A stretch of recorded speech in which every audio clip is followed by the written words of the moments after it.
Fiecare concurent va fi acompaniat instrumental de orchestra ansamblului artistic Rapsodia Călimanilor din Toplița, dirijată de maestrul dirijor Bodor Laurent.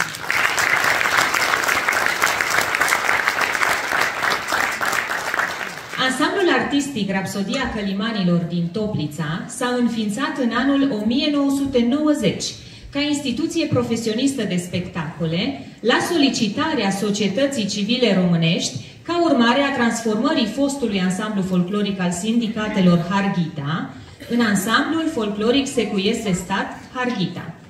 Ansamblul profesionist Rapsodia Călimanilor își desfășoară activitatea sub egida Centrului Cultural al Ministerului Culturii și are o istorie de peste 20 de ani.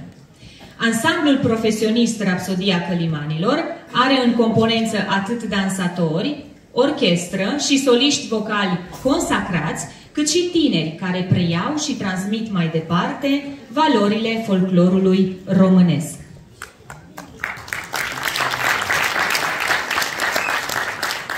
Distinsul juriu al acestui festival este următorul.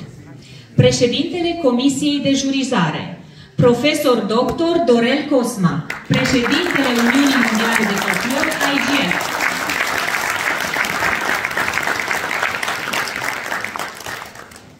Și membrii, Ciprian Istrate, artist consacrat al muzicii populare, fost director al ansamblului profesionist Ciocârlia al Ministerului Afacerilor Interne.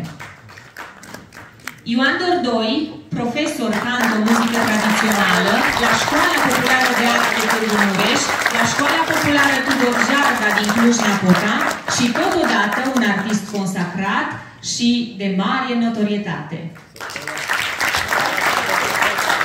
Gheorghița Nicolae, specialist în etnologie și folclor, realizator de emisiuni folclorice, prezentator pe care folcloric din cadrul televiziunii române, vicepreședinte al Asociației de Folclor din România, organism afiliat la Uniunea Mondială de Folclor și totodată un etalon al folclorului românesc.